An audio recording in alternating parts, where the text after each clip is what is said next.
what I'd like to share with you is, as a starter, is why I've been doing the work I've been doing. So just share a little bit of my personal story. I was educated at St. Louis University and got a degree in physical therapy.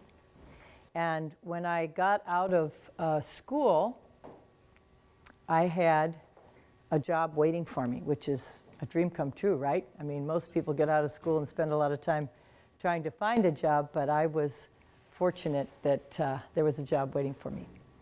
So I started working at a nursing home in it was St. Joseph Hill Infirmary in Eureka, Missouri, and I started there on October 1st, 1973. So prior to that time, my sister had been working at that nursing home.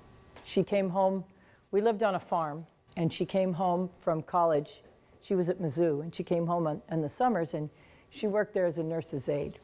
And while she was there, this guy who had a spinal cord injury and was quadriplegic, used a power wheelchair, lived in that nursing home. And he asked her out, and she said no, she would not go out with him.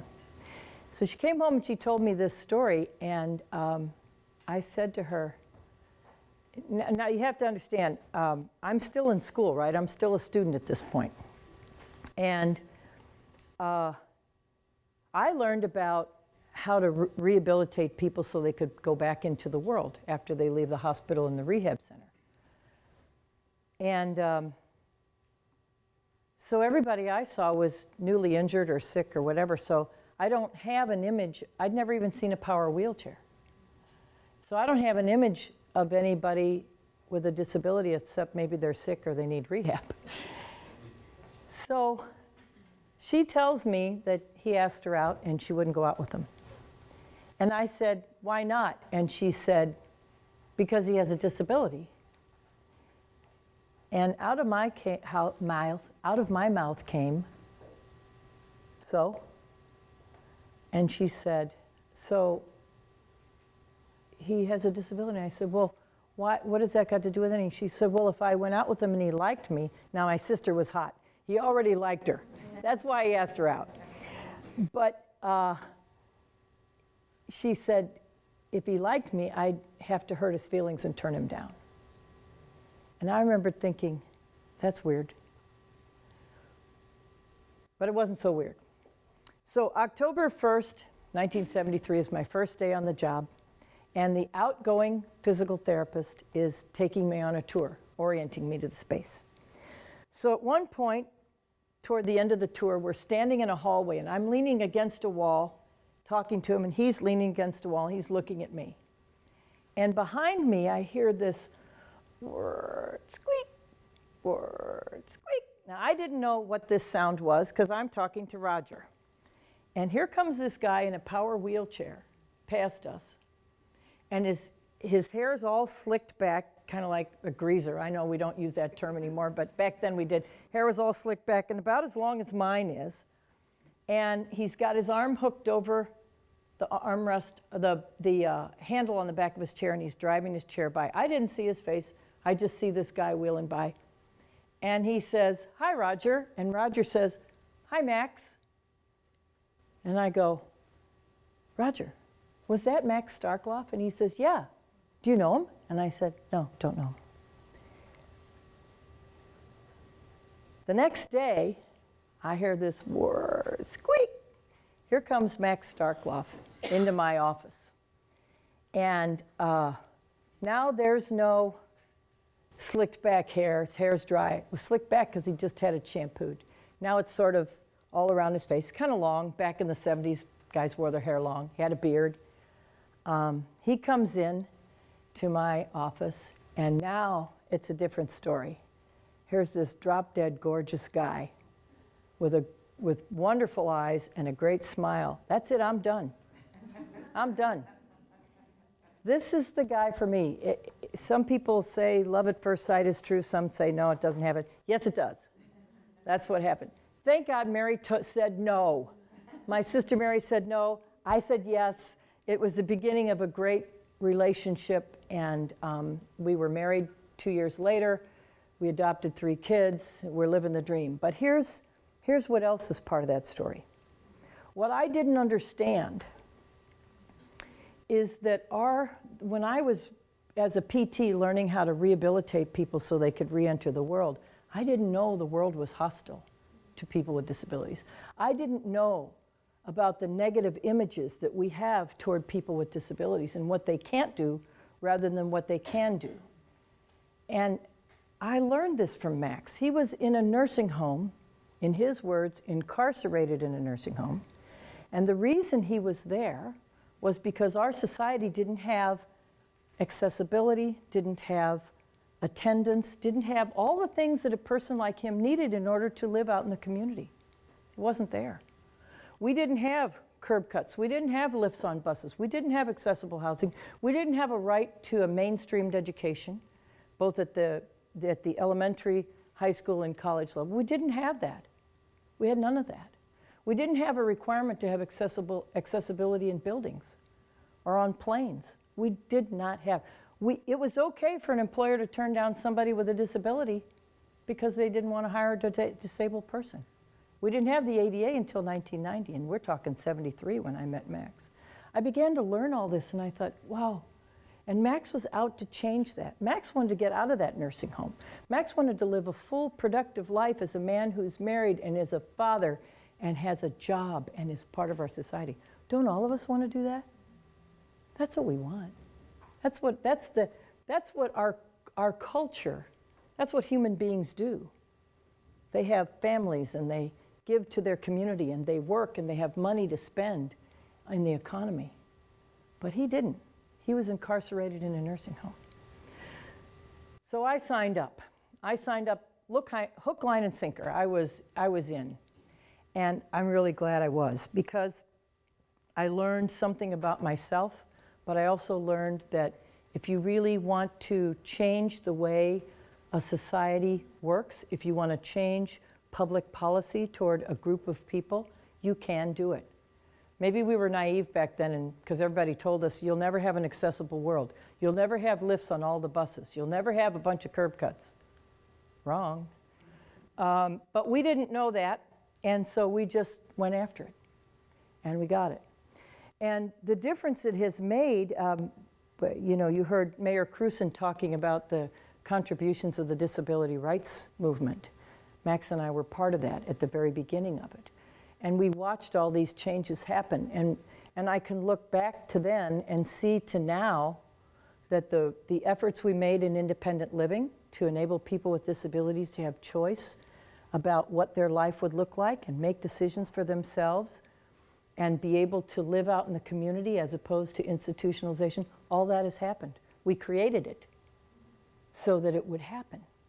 And now it has. And so now we have millions of folks with disabilities who live differently today than back in the 60s and 70s. So independent living is a means to empower people with disabilities to recognize who they are, to own their disabilities, to live a full, productive life in their communities. The next big step is economic independence through employment, and that's why I'm here to talk to you today.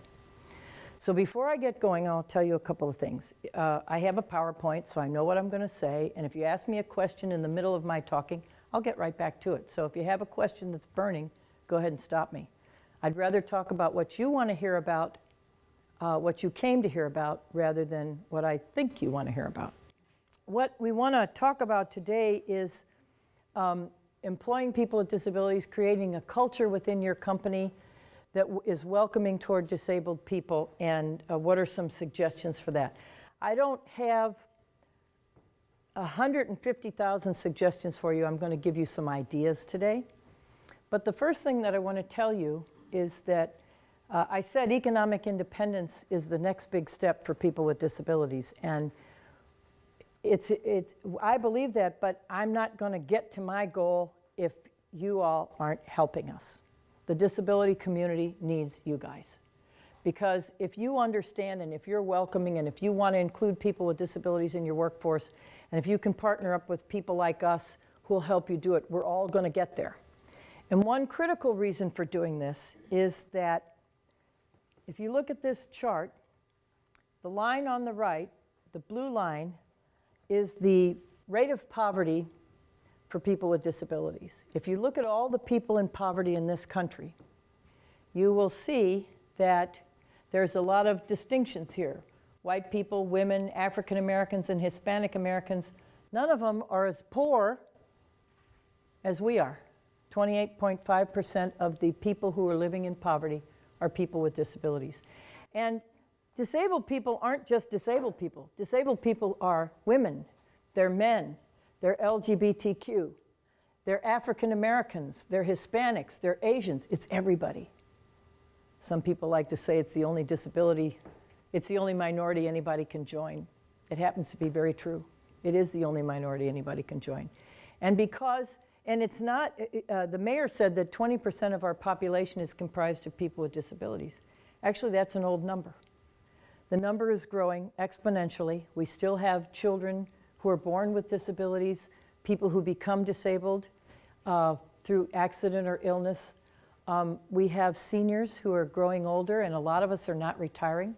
I'm an example of one of those who doesn't want to retire. I love my job, and I spent years doing it. So those are people who are experiencing disability.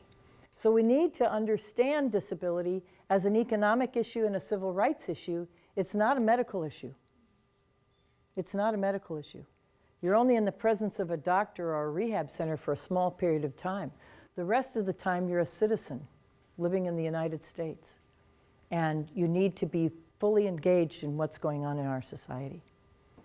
So if we continue to keep people with disabilities in poverty, all of you, I'm sure, are well aware of the big debate we've had in the Congress about health care and the Medicaid program. The Medicaid program in this state consumes about 44% of our state budget. That's a lot of money. What if people with disabilities were able to get a job and keep their health care and keep their attendance services and pay taxes and become part of our society, contributing members of our society? Right now, under Medicaid, people with disabilities can't go to work and earn what they're typically capable of earning because there are income caps in the Medicaid program. The Medicaid program is seen by some people as a welfare program. We need to see it as an empowerment program. We need to change it so that it empowers people with disabilities to go to work with the supports they need in terms of health care and for those who need attendance. Now, what's an attendant? An attendant is somebody who helps you get bathed and dressed and out of bed every day, might comb your hair, brush your teeth, help you in the bathroom, may drive you someplace, open your books, clean your house, make your food. It depends. The needs of some people with disabilities are higher for some and lesser for others. But my husband was in a nursing home because he didn't have that. As a society, we didn't have that. We do now. It's not perfect, but we do have that now. And so we have the resources. We have, with the changes we've made as a result of the disability rights movement in this country, we're ready to employ people with disabilities. And we need to do it because the unemployment rate for people with disabilities is at 10.5%, and it's changed very little over time. Now, why is that? We have made great progress in the area of supported employment. People with intellectual disabilities can now get a job coach. A job coach will come into a company and help somebody who has an intellectual disability work there. Hospitals are scarfing up on this big time. Mercy and SSM Healthcare have got a lot of folks with intellectual disabilities working there, and they've welcomed them into the workforce. A job coach comes in at no cost to SSM Healthcare or Mercy. The job coach helps the person integrate, orient, and learn the job. And if they need to come back and help out a little bit, they'll do that. But that helps with onboarding and welcoming somebody with a disability into the workforce. That's going pretty well. What's not going so well is the people who have college degrees, technical degrees, associate's degrees, trade school degrees. They're the ones that are the highest number in this 10.5%. They're the highest number. Why is that? How many of you have interviewed somebody with a disability who's looking for a job? Not everybody, right? There's not enough folks with disabilities out there looking for jobs, but there's also not enough companies who really feel comfortable with welcoming disabled people into their workforce. If you're honest with yourself, and I won't make you show your hands, but if you're honest with yourself, there's a lot we don't know about disabled people. And so if somebody's deaf or somebody's blind or somebody uses a wheelchair or somebody talks funny or walks funny, we're kind of like, I don't know how to deal with this. You're out of your comfort zone. And so are you likely to pull the trigger and hire somebody with a disability? If you're not comfortable with it, maybe not. There's some incentives that have happened over time. In 1973, the Rehabilitation Act had a Section 504 that made it unlawful to discriminate against somebody with a disability if you receive federal financial assistance. That happened in 73. In 1990, the Americans with Disabilities Act came along and said you can't discriminate against a person with a disability in employment. It said other things, but we're talking about employment here today. Also, the Rehab Act of 1973 had a clause in there called Section 503, which basically said if you're a federal contractor, you have to have an affirmative goal of 7% of including people with disabilities in your workforce. That was passed in 1973. It had no teeth, no regs, no implementation requirements until March of 2014. Why is that?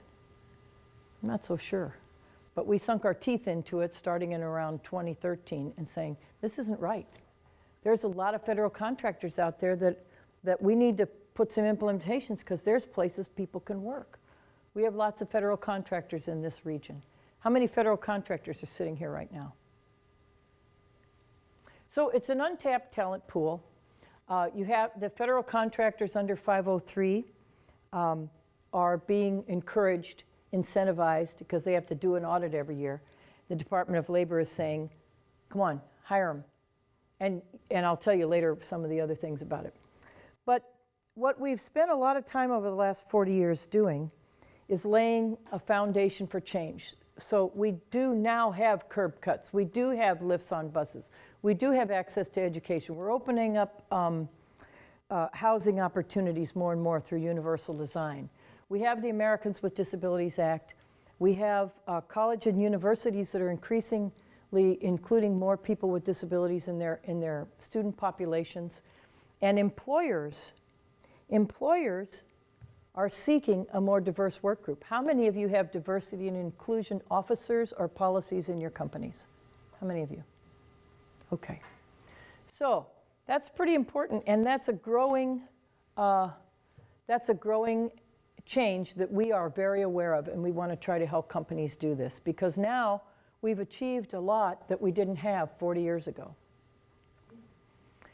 One of the first things that you need to do, though, is you need to create a culture of inclusiveness around disability in your workforce. So how do you do that? Well, there's a lot of things you need to do. One is start with whether or not your workplace is physically accessible to somebody who uses a wheelchair or walks with some difficulty, uses a scooter, uses crutches, uses a walker, uses canes. So that should not be an issue anymore. Amazingly, sometimes I still come across places that are not fully accessible. But because of the ADA, that's the first thing you need to do. Another thing you can do, though, is put a clause on your website. This is one I found that Ernst & Young put on their website that basically says, we welcome, we want to affirmatively hire, we want to welcome all people, regardless of race, sex, disability, gender, blah, blah, blah, the whole thing, and disability. The other thing Ernst & Young does, though, is says, so if you have a disability and you're having trouble applying for a job with us, call this phone number. We want to help you apply for a job with us. That's great. That's something that you can put on your website. And you can find this. You can Google up culture around disability or just Google up Ernst & Young and mine their website and find it. They're really working hard to be inclusive. Why is the website important?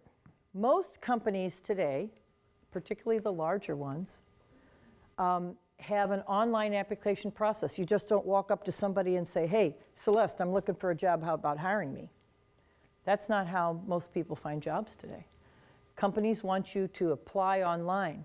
And when you apply online, and the recruiters or the hiring managers get these applications, whatever's your process in your company, you don't know if somebody with a disability is applying, do you? You have no idea. So if you put it out there that you're looking for people with disabilities, they're more likely to say, hey, maybe I've got a chance at this company. I think I'll apply. So accommodations, this is just a short list. There's a ton of them, but I'll describe some of these accommodations to you. First of all, how many of you have ever used a video phone? Okay, I need to just, okay, 3 people. Good. Let me tell the rest of them about a video phone. So I have my brother, a friend of mine for more than 45 years, is deaf. I call him all the time. I pick up my cell phone and I dial his phone number. It goes through a company called Sorensen. When Bill's monitor starts flashing, it's a monitor that looks basically like this computer screen, this computer monitor. It has a flashing light on it. And when he notices the flashing light, he comes over and he flips it on. That's his phone. And what does he see? He doesn't see me. He sees an interpreter. Hi, Colleen Starkloff is calling. He says, hi, Colleen, how are you? He is signing to an interpreter who is voicing to me. And when I talk to him, I don't say to the interpreter, hey, tell Bill that I want to do this or that. I just say, hi, Bill, how are you? I talk to him as though he's on the other end of the phone. It's very simple. It's very simple. And we do pay for it on our phone bills, but deaf people all across the country are getting this technology. So that's nice to call them at home, but what about in the workplace? You can call somebody who has a V-phone in their office, who is deaf, and talk to them as long as you're not in the same room with them. A lot of companies think if we hire somebody who's deaf, we also have to hire a full-time interpreter. No, you don't. You don't. You can communicate with deaf people through email, through texting, through the video phone, through interpreters for meetings. You can also have meetings where the deaf person's in another room and you're using Sorensen. There's a lot of ways to do this. You can, I've seen people have the UB Duos. That's a little texting kind of a device where 2 people can communicate back and forth. The point is there's lots of ways to do it.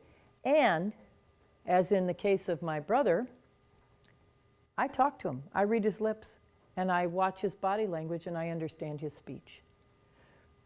Very often for hearing people, it's difficult to, when you first meet somebody who's deaf, you're like, I can't understand that person. And initially you probably can't, because your ear isn't tuned in to how that person speaks. I have a number of friends who are deaf, and I just look at them, I read their lips, I watch their body language, and I understand them. Not the first or second time, but over time. The more I'm with them, the more I understand their speech. And the more they teach me to read my lips. Now, if somebody signs only, then you need to have an interpreter, or you need to work through Sorensen, or you need to text, or you need to email. But there are a lot of people who lip read. There are a lot of people who have cochlear implants, which helps a little bit with their hearing, enough to help them read your lips and understand what you're saying. So my point in telling you this is, if you give a person a chance, and if you really, especially in a work environment, when you see the person every day, you're more likely to begin to, your ear will start to tune up, and you'll say, gosh, I can talk to that person. Then everybody will come to you and say, will you talk to so-and-so? And you're like, no, take the time, listen to them, learn to understand them. Voice recognition software, anybody know about that? We actually have voice recognition software on our phones. When we text or email, we just talk to our phone. But there is software that goes on your computer called Dragon Naturally Speaking. I have 3 staff in my office who use Dragon. And they sit there and they talk. It's a microphone just like this. and they sit there all day and they talk into the microphone, and they send emails, texts, they change documents, they write documents, they cut and paste, they do PowerPoints, everything that we use a computer for. With Dragon, naturally speaking software on the computer, anybody can do this. It just takes about 30 minutes to train your voice to the software, and bada bing, bada boom. You're talking and you're being very productive. Everybody uses a computer, most people, on their job in some aspect of their job. Screen readers. Do you guys know about JAWS? Does everybody know about JAWS? JAWS is a software program that you can load onto a computer, and every time you strike a key, that key will be announced. So if I type my name, C-O-L-L-E-E-N, as I type it, the software says C-O-L-L-E-E-N. And you can type a whole document, and then to proofread it, you can press a button, and it'll play it all back, and you can hear where your mistakes are. So JAWS will read the internet, it will read Word docs, it will read emails, it reads the whole computer to somebody who's blind. The only thing it doesn't do well with is PDFs. Am I correct, Tina? Just PDFs. Other than that, it reads everything. So there's no reason that somebody who's blind can't use a computer, right? But a lot of people think, I can't hire that blind person because they can't use a computer. I've heard that in focus groups. It's not true. Zoom text is another piece of software that just enlarges the text on the screen. I have staff who use Zoom text who can change the size of the font, they can change the contrast. Maybe the background is white and the text is black. Maybe they want it bolded, maybe they want it a blue background with yellow text. They can just change it however it works for their eyes to decrease their eye screen. They can press a button and the computer starts chattering away. And my colleague Tina, who's in the back of the room, has a phone that chatters very fast. And when she gets a text or an email and she turns on her phone, it's like, brrr, it just goes so fast. And you have to really listen, but her ear is tuned. She can follow rapidly repeated speech. A lot of blind people will turn up the speed at which text is read to them. And if your ear was tuned in, you could do it too, but blind people do it all the time. Power wheelchairs are an accommodation. Now, you as an employer don't have to provide it. People who need it come with it. But power wheelchairs are amazing because you can get around quickly, they change your position. Some of the power wheelchairs go up and down, so if a person in a wheelchair has an elevator on their chair, they can get up to your eye level and talk to you if they want to. They can get down low enough to get underneath a desk. Power chairs are great. We used to hear the term confined to a wheelchair. I hope none of you will use that term. If you can't walk, aren't you confined without a wheelchair? People who need wheelchairs need wheelchairs. They are a productivity tool, but they are an emancipation tool. Emancipating. Somebody who can't walk can zip around in a power wheelchair, get all over your office, be wherever you need them to be, and be very productive because of that chair. Mouth sticks. My husband used a mouth stick. He didn't want to learn how to use Dragon, so he put a stick in his mouth. I'll show you a photograph of that.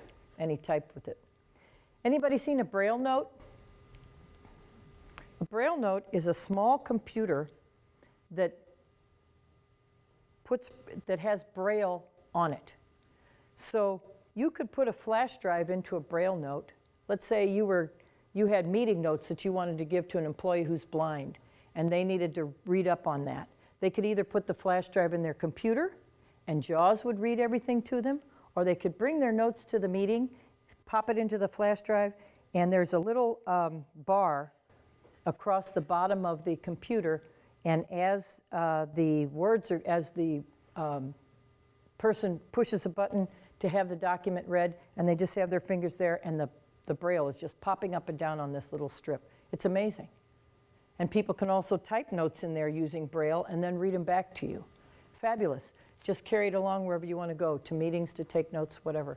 It enables people to be highly productive. It's a fabulous accommodation. And by and large, if you're in the St. Louis area, you don't have to buy it for a blind person. You do have to buy them JAWS, but you don't have to buy them a Braille note because Rehab Services for the Blind gives it to people who are fluent in Braille. Smartphones, email, these are all accommodations, raised desks.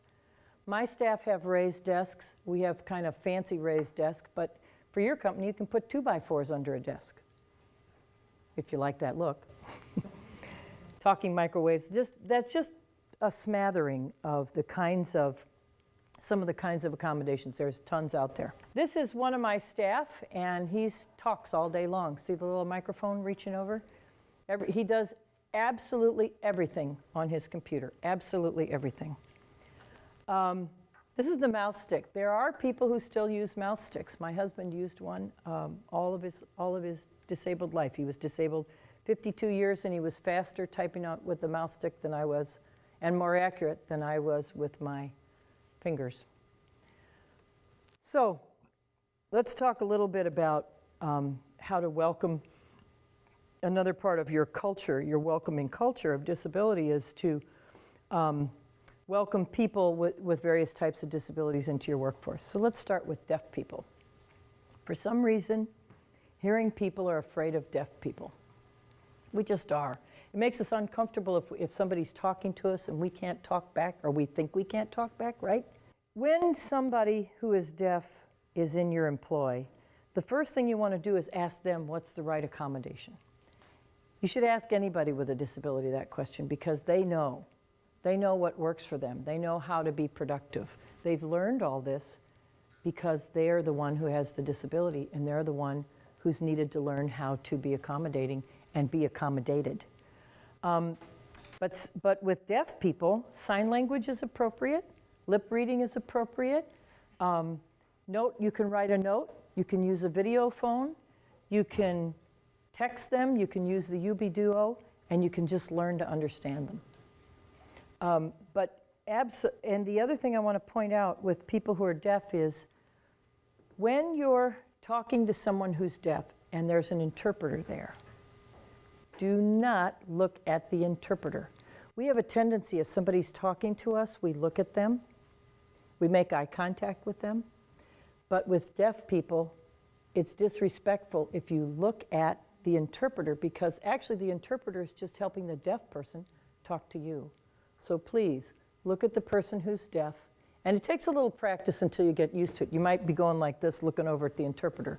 But just try to remember that's more respectful. And it's part of being welcoming to somebody who's deaf or hard of hearing. Okay. So this is a photograph of a video phone. And what you're seeing in this picture is a person who's deaf, who has a phone call coming in, and the woman on the screen is an interpreter. And the deaf person is signing to the interpreter, and the interpreter is talking to whoever the caller is. So, like I said earlier, you just talk on the phone and don't worry about it. So, how many of you have done a survey? How many of you federal contractors have done a survey already to ascertain what level of, what percentage of people with disabilities are in your workforce? Have any of you done that? Okay. So, a lot of times, the reason you do that is because there are people who have hidden disabilities. You could practically count on one hand how many people with obvious disabilities most companies have these days. But people with hidden disabilities are not obvious. A short list of who those people are people with ADHD, people with learning disabilities, people who are bipolar, people with speech impairments, people who have visual or auditory disabilities that are not really obvious, like somebody who has a hearing loss but they're not totally deaf, or somebody with low vision. I have two staff. If you walk in, I have three staff. You walk in and talk to them, you'd be looking at them and you wouldn't have any idea that they can't see you clearly. They're legally blind. People with chronic pain or some kind of a sleep disorder, people with renal failure, diabetes, people with joint conditions or chronic pain. These are all just some examples of people with hidden disabilities. So let me talk just for a second about people with ADHD, because I have ADHD. I didn't know it until I was filling out a questionnaire about my son, who we were convinced had ADHD. And as we were filling out the questionnaire, we got to the bottom of this multiple pages of questions, and my husband turned to me and said, "Sweetie, you have ADHD?" And I'm like, "Yeah, I know." I know, right? But it's very important for us to have a structured environment. It's very important to have very clear directions about what it is we need to do. We tend to be very creative, and we tend to be visual learners. So if you hand us a 100-page manual for how to do the job, it's sort of dead on arrival.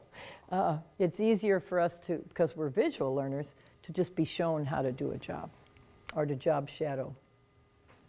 People with speech impairments. The one thing that you don't want to do is finish a sentence for them. If somebody speaks very slowly and very deliberately, people with cerebral palsy oftentimes might speak slowly and very deliberately. And so it's on you to just be patient and just wait and let them finish making their point. It's rude to finish the sentence for them. And it's also, if you're trying to create a culture that's welcoming, you want to be respectful of how people communicate, how people need to be accommodated. These are all sort of the soft skills that are important for you to be aware of. And if you don't understand what somebody's saying, it's okay for you to ask them to repeat. I do a lot of consulting. So I was talking to the head of legal services for a major corporation. And the legal team wanted to talk about a deaf employee that they were considering hiring. And because this guy was the head of legal services, he's kind of beaten around the bush. I'm thinking, why is he not getting to the point here? So I don't remember the question he asked me, but my answer included this comment. I said, you know, if you don't understand somebody who's deaf, it's okay if you ask him to repeat. His body language changed. She goes, "Oh, really? It's okay to ask him to repeat?" Then I knew where he was actually, what he really wanted to know is, how do you communicate and what's appropriate and what's not going to get us into trouble and get sued? And I said, sure. Because actually, if you don't understand somebody and you say, "I'm sorry, I just didn't understand that. Would you mind repeating that?" They'll appreciate the fact that you care about listening to them and knowing what it is they want to say. It's a sign of respect. Some people use devices. Have you ever seen somebody who has an augmentative communication device is what they call them, but it's a little computer and people program it and with what they want to say, and then they push a button and out comes their statement. Have you seen those? You guys have. But there are devices that people carry around with them, and they program them to, and you need to give them time. I have a friend of mine who has very significant cerebral palsy. He runs one of the federal agencies in Washington, D.C. And I just saw him 2 weeks ago when I was in Washington, and we sat down and had a long conversation. And it's a longer conversation because it takes time for him to program what he wants to say, but his speech is so involved that that's the only way I can understand what he's saying, except for hi, Colleen. I know how he says Colleen, and bye. But the rest of it is me waiting for him to program in. And when I talk to him, I look at him. I don't look at his computer. The thing is, if people know that you are reaching out to them and you're being patient and you're being thoughtful, you'll have a great team member. You'll have somebody that appreciates the fact that you're so welcoming and including them in the workforce. So people who are blind or low vision, my staff knows who I am, so you know, they hear my voice and they know me. So they know me every day. But if you're meeting somebody who's blind or low vision and they're new, Tina, I'm going to do sighted guide if you'd mind. If you meet somebody who's new that's blind, please announce yourself. Hi, Tina, it's Colleen. When they get used to your voice, it's not as big a deal. But and then if somebody says, well, where's the cafeteria? Oh, well, it's right down this hallway, and then you take a right. It's like, right down this hallway where? You're pointing, because we naturally do. We say, oh, you go that way. we're pointing and a blind person is like, this means nothing to me. I can't see. And you don't have to be afraid to say, oh, did you see on TV last night, to a blind person, and go, oops, I said, did you see? Blind people talk about, I saw this, I saw that. Don't worry, don't stress it. Another thing is being a sighted guide. So if you have an employee who's blind and they need some assistance to get from one place to the other, and you say, I'd be happy to assist you, well, then what you do is you walk over. This is Tina. Tina Vincent is part of my staff. Hi. She's our outreach coordinator. And so if Tina needs some assistance, I just come over and I just tap her with my elbow, and she knows. See how her hand came right up onto me? You don't go over and say, hey, I'll take you. Don't worry, I'll take you. Or you say, come on, I'll take you. That's not what you do. That's disrespectful. But a blind person or a person with low vision who needs this kind of a sighted guide assistance will teach you how to do it. My staff has taught me. So if we're going to go walking over here, and there's a step right here, she's going to follow me, and I want to make sure that I don't walk into this chair and walk her right into that chair. So a sighted guide means you're sighted and you're guiding a person so that they can get to where they want to go. I'm going to step down. And go safely. Thanks, Tina. Thanks. Tina's a good one for you to talk to if you're looking for talent. Show how to sit in the chair. Oh, yeah, we can do that, sure. So, yeah, that's a good point. So if you're taking a person to some place, you don't take them over, so here, hold on. You don't take them over and then push them down in the chair. What you do, say, here's a chair, sit in it. What you do is you put the hand on the back of the chair and they figure out where they're going to sit, okay? Little things like that. But somebody who's blind will teach you to do this, right? And they're actually the best teachers. You might as well stay here. All right. Okay. And I already talked about being specific about your descriptions. The other thing is, if a blind person has a dog, they're not there to see you. The dogs are typically beautiful, they're lovely, they're friendly, they're well behaved, but they're working. So you're better off really not asking, can I pet your dog? Because most of the time the answer is going to be, I'd prefer you didn't. If you slip out and say, may I pet your dog? Most people will say, I'd prefer you didn't. Don't be offended. The dog is working. The dog needs to stay focused on his or her job. They're labs. Most of the time, their labs are Goldens, and they'd love to be doing funny stuff, you know. And they're clowns, too, so don't distract them. Generally speaking, when you meet somebody with a disability, just be friendly, be polite. I'm going to tell you about the look. So if you're not comfortable with somebody who's disabled, and let's say you're a recruiter or you're a hiring manager and you're talking to somebody with a disability about a job. If you're not comfortable, I got news for you. It's all over your face. Disabled people get the look all the time. They know what the looks like. Blind people get the look because they hear it in your voice. So I encourage all of you to get comfortable around people with disabilities because they sense it. Now, we do a lot of training. The Starkloff Disability Institute does a lot of training as consultants. All of our trainers are people with disabilities. We find that when we come into a room to do training, most of the people that we're going to train are sitting at tables looking at each other, talking to each other. And what are they doing? They're sneaking a peek at us. Kind of looking at, because we've got people who are blind, people who are deaf, people who use wheelchairs. These are our trainers. Why would I bring in a bunch of non-disabled people to train non-disabled people to welcome people with disabilities into the workforce?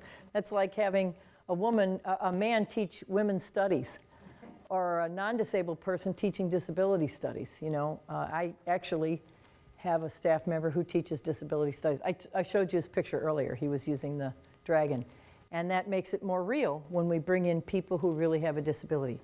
Because why do people not hire disabled people? They're not comfortable talking to disabled people. They're not comfortable understanding how this person can work for us. What do they bring me? They're more focused on, oh boy, she can't see. He can't use his hands. How's he going to use a computer? ADA says I can't ask him that question. Interview over. The questions just come, but the interview's over. We teach people, and you can engage with us for our Starkloff Career Academy. We teach a lot of people who are looking for jobs how to be highly competitive job seekers. We talk about networking, we talk about an elevator pitch, we talk about resume writing, we role play interviews, we talk about disability disclosure, we talk about confidence in who you are and owning your disability. We talk about so many things in our class. It's an 8-week class, 6 hours a week, meeting 2 times, 3 hours per class. It's very intense, and it's for people who really want to find a job. And 80% of the people who take our class find jobs. So you guys might want to network with us. And the reason I'd like to have your contact information is because we can let you know about our candidates who are looking for jobs. But it's very important that you become comfortable by associating with people who have a disability. That's the only way you're really going to be able to do a good job of this. I'm going to go a little bit into the OFCCP requirements, the Section 503 requirements for federal contractors. The difference between the 503 requirements and the ADA is that the ADA says you cannot ask about a person's disability.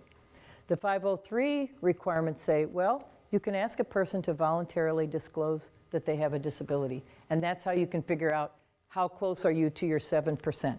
And as I think I said earlier, I hope you won't set 7% because that's the bottom. There's a company that I work with, Centene. I do a lot of work, consulting work with them and advisory work with them. They're setting their bar at 10% for starters. They really want to increase their disability hiring. They want to be a diverse company. They want to reflect their member base. And the other thing that I want to tell you is that while it is an affirmative action goal, it also doesn't mean that all of your 7% needs to be in the warehouse. 7% means across the board. It means recruiters, hiring managers, supervisors, department heads, chairmen, whatever. It doesn't mean put all the disabled in one spot. Figure out what their talents are and where their fit is in your corporation and bring them in. They will change your culture. They will change you, and they will contribute to your bottom line. I pulled this off the internet. This is an example of a voluntary self-ID form, which basically describes to you that we hope that you'll voluntarily identify yourself. Here's who people with disabilities are so that you can find out if you're in the category. And here, would you sign on the bottom line that you have a disability so we can count you? Now it's up to the person to tell you whether or not they need an accommodation. Other things that you can do. How many of you have an ERG? An employee resource group at your company? Okay, so let me talk a little bit about ERGs. Employee resource groups are groups that companies are starting to help them understand and figure out how are they going to be more welcoming and inclusive of different groups. So there may be an ERG on women, there may be an ERG on Hispanics, there may be a ERG on LGBTQ, and there may be an ERG on disability. And anybody in the company can be on it, but hopefully, if you have people who have a disability, you can encourage them to please join your ERG and help you become a more welcoming company and a more diverse company by figuring out ways to bring more people with disabilities into your workforce. One thing, you should be partnering with organizations in your community that can help you. The Starkloff Disability Institute is very willing to help you. You know, a lot of times CEOs will send messages via an intranet or when they're talking to their employees. And if they're talking about the subject of employment and if they're talking about the subject of diversity, make sure they mention disability. I can't tell you how many company leaders I've heard talk about how diverse their company is, and they say, we have women, we have people of color, we have LGBT folks in our leadership, and there they end. It's like, hey, what about disabled people? Well, a lot of times they don't say it because they don't have them. So the message needs to be, we want to welcome women, people of color, LGBTQ, and disabled people. That message says to the rest of the employees, I'd like to see you bringing these folks on board. It's very important that it's a top-down message. Do any of you participate in the Disability Equality Index? Do you know if your companies are participating in that? Why don't you write this down? Disability Equality Index. You can, usually HR will take on this function to apply for it.